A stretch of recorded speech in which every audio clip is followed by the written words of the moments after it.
welcome to another interview. Today we have Moken Marsai, a visionary writer, designer, and artist based in Jamaica. She is an award winning blogger, polymath, create tech business designer, and futurist, recognized for her contribution to branding and marketing with major brands. More Kim is dedicated to transforming Jamaica's creative economy through sustainable, community driven business models. Her current project includes Maru Art, which aims to awaken imagination through accessible, transformative art, and Sinclair Studio, an innovative platform for storytelling that respects cultural diversity.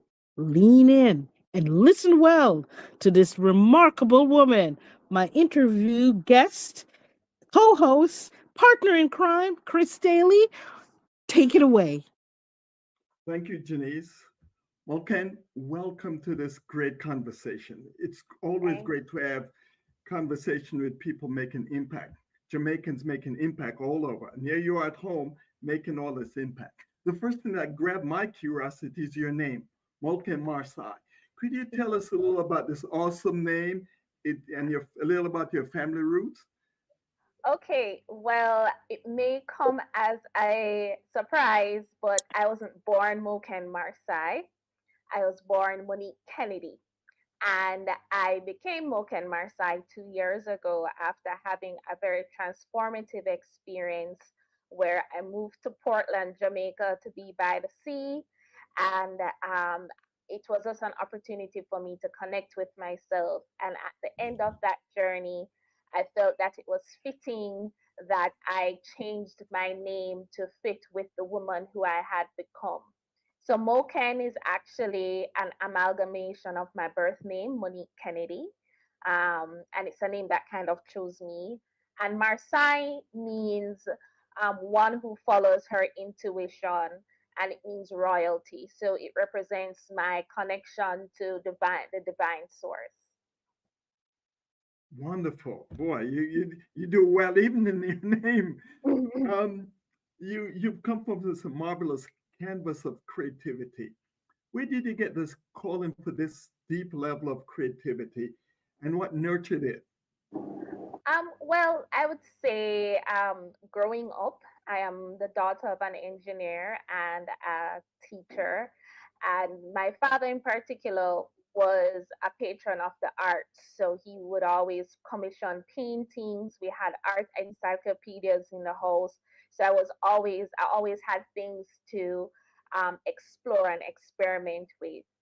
So that's really how I got into creativity, is really by just reading and seeing the art around my own home. Wow. So, boy, that's wonderful. So, was there any apart from home? Was there any school or artists outside of home that actually influenced Actually, or shaped your style? no. Okay. Actually, no. For up until I was in 10th grade, I was convinced that I was going to be a doctor. I was really into science as well.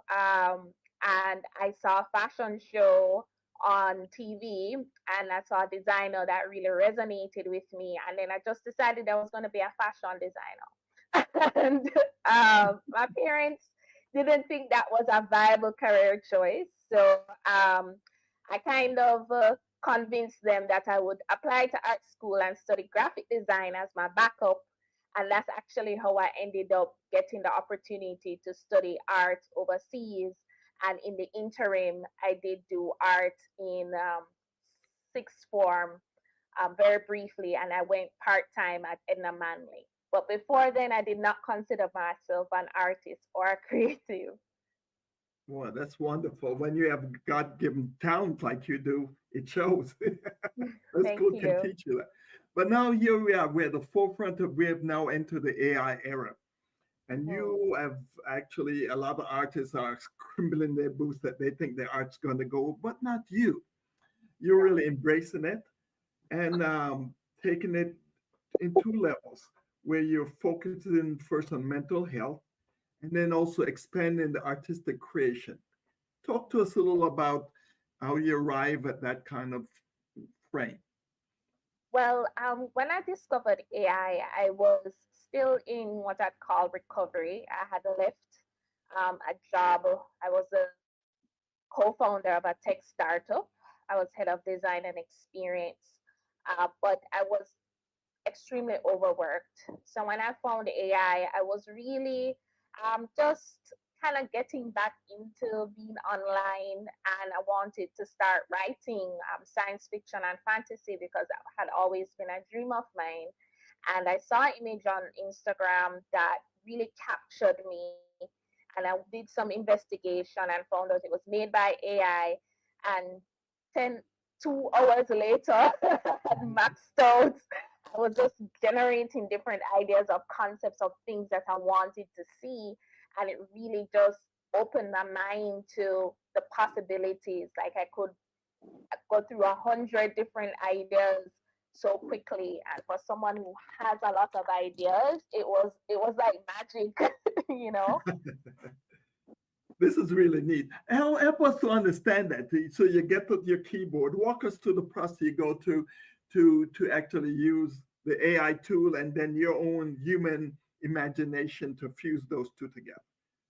Okay, well, when I first started, I didn't consider it art, believe it or not, because I was using it for concept development. And I only started seeing it differently when I started getting messages about how it had impacted people. So the process of creation usually starts with an idea, a thought of, okay, what is it that I want to create? And that could be a feeling, that could be a composition, that could be imagery. And then what I do is craft what they call a prompt. And a prompt is just a description of the image that you want the AI to generate. So think of it as a creative director giving instructions to an artist or commissioning an artist. In this scenario, I'm the creative director and the AI is the artist. So it's a collaboration. Okay, so it's usually you talked about prompt writing, but Hmm. sometimes it may come out with fused fingers and the like. How do you go Right. about refining the process to come out with a gem that you really have to create it? Well, sometimes, especially in the early days, I leaned into the perceived flaws of the AI. I thought of it as a new form of surrealism, like neo surrealism, where it would come up with these different things that you never thought about. And that's also part of the fun of it, that you don't know what's going to come out. But also, especially if I'm doing like a commission piece, I'll go into Photoshop. I will go into different editing software and edit the images. Sometimes I'll have to combine images together. So at that point, it's it can be 4, 5, 6 different images that I combine together to make one image. Wow. So people think it's not just a press button and magic happens. I The mean, your it creative does. process to be able to do that. But if you want to create something with intention and not just Yeah. something that looks good, then there is quite a bit of work into it, as well as you have to know how to communicate and communicate with a machine, which is different because the machine interprets the language differently than we do. So the way that I would tell an artist that this is what I want is very different than how I would craft a prompt. And having an inherent knowledge of art and design and those fundamentals is also important, not only in the prompt writing, because then you want to start referencing art styles and you want to start referencing Mhm. art movements and then you want to talk about lighting.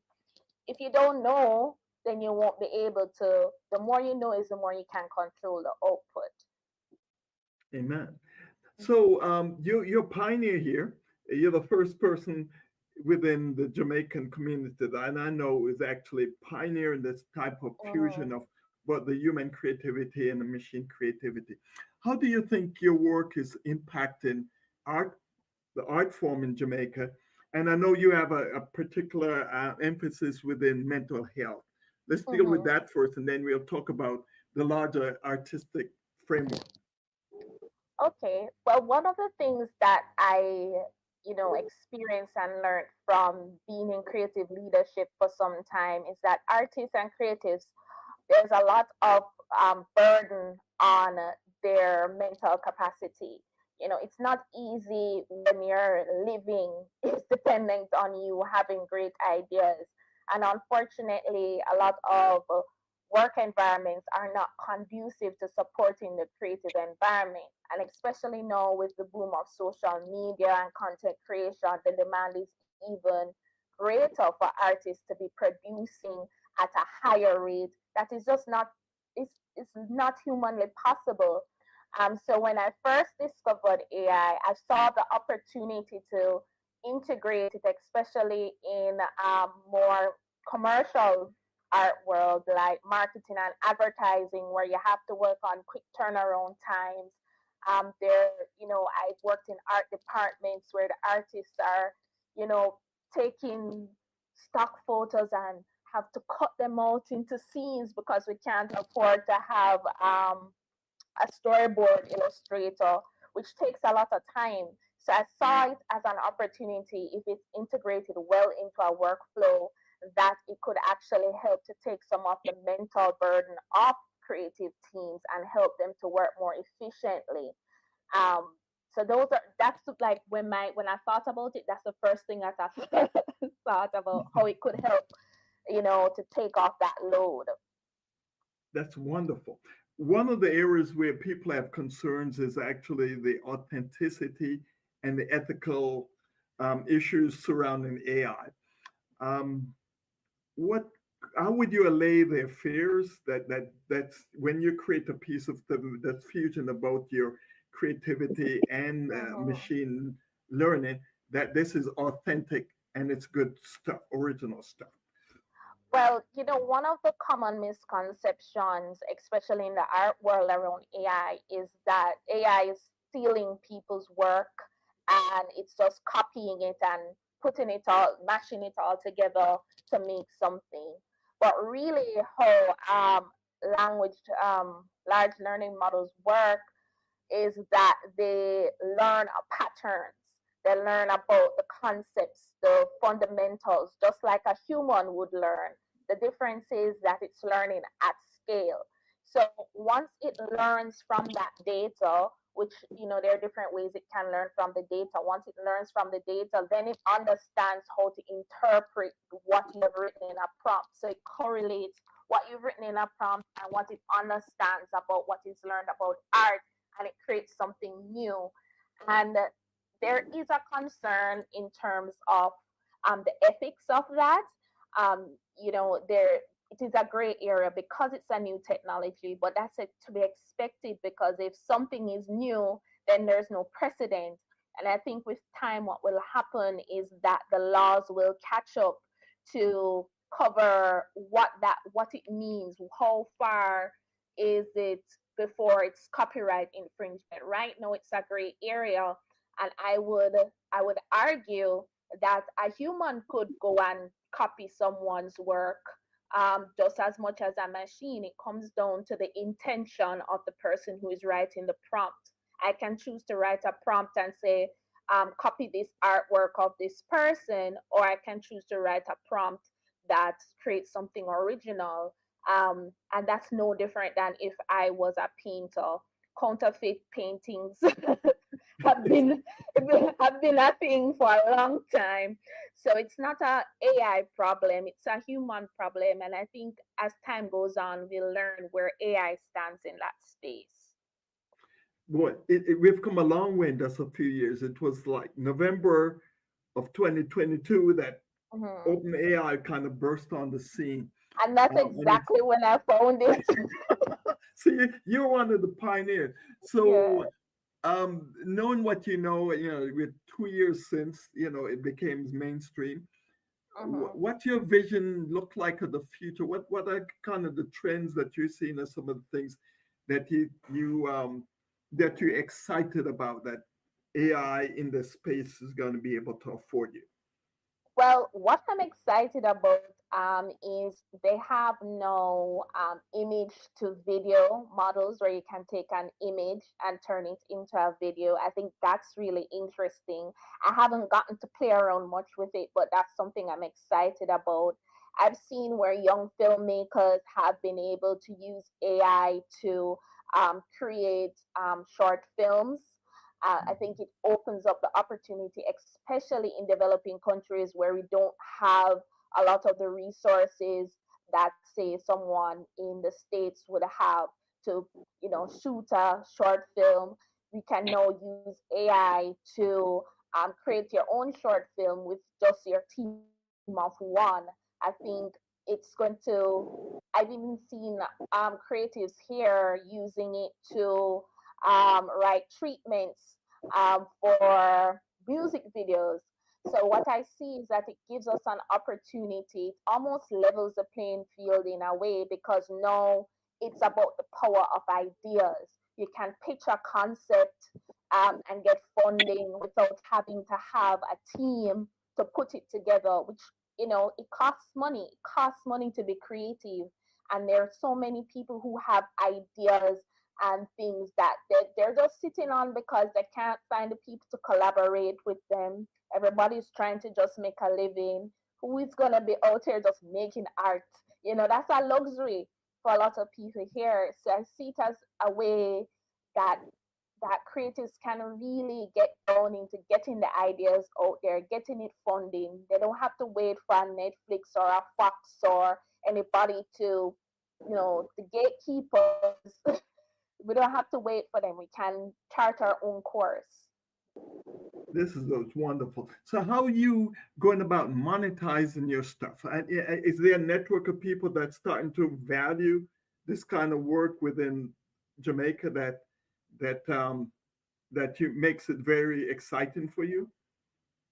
Well, I think, a lot of what goes around even being a new or a forerunner in this field is a lot of customer education around the process and the art. So there are a few things going on now. So in a broader scale, there is a Black AI community of Black artists who use AI. I'm a part of that community, and we share tips, and I look at, I'm inspired a lot by them. Um, I do have right now, I have a pop-up gallery in Ragamuffin Cafe, Mhm. which is our local cafe here. And in that setup, I do give some sort of education around the artwork and around the process. One of the things I've noticed is that for persons who, when they see it and they're like, oh, this is AI, and they're kind of like, oh, this is not real art. When I explain the process, it fundamentally changes how they view it. So there isn't as much backlash here. I think more so people are excited about it. They think it's cool. They think it's interesting. I've heard a friend told me that his mother is using it and excited about it. To answer a question about monetizing it, I have an online store now Okay. where I sell a curated collection of pieces. And one of the drawbacks of AI is it could be a drawback, but because you can create so many things, you have to get really good at curating and telling a story around the art because it's very easy to create something that's beautiful but doesn't have any emotional depth. So that's where what I'm doing now is controlling the narrative around the work and presenting it in a way that people understand not only the process of it, but the meaning behind it so they can connect deeper with it. That's great. So the future looks bright, and Mhm. this fuse engine of mind and AI. I'm glad we have leading people like yourself with such a really way of framing it in such a great way. Any closing gems of wisdom you'd like to share with us as we leave here, and how can people get a Hmm. taste of what some of your work? Okay, well, if they want, so my gem of wisdom first. Okay. Um, is anybody watching who has the notion that they're not creative, or they have an idea that they say, oh, maybe I can do that, I would invite you to be curious and explore, use AI as a stepping stone to explore your ideas. Not just AI image generators, but even Chat GPT. I brainstorm with Chat GPT all the time. And it's just a good way to get your ideas out and even get affirmation. But don't be afraid to be creative, and don't be afraid to try new things, and don't be afraid to be the first. And where you can find me, so my work is now available on my website. I have a series of limited edition prints at mawuart.com. If you want to follow me, I'm on Instagram, and I'm also on Threads at Mawu Creates. I share a lot of my process um, online. I'm still kind of getting into back into the social media world. But if you want to connect with me, feel free to connect with any of those social media pages. Um, Send me a hi, Okay. and also I have some freebies on my website. You So if do? you go All on right. there, yes. So you can get not just artwork for your home, but I have desktop wallpapers, mobile wallpapers, um, art that you can download and print, all high quality. And I have a few ones on there that are free. So if you just want to get a little taste, you can also check those out. This is a swamp. Thank you for your generosity. And boy, I know where I'm going to be heading very shortly after this. Thank you so much So, so for to sharing some learn time with us. So to learn more about Chris Daly, visit Chris Daly 360. To learn more about Jamaican Diaspora, visit JamaicanDiaspora.com. And Morgan, tell us that website again. mawuart.com. That's MAW art.com. Thank you so much for spending time with us. We'll see you next time. Bye now. Bye.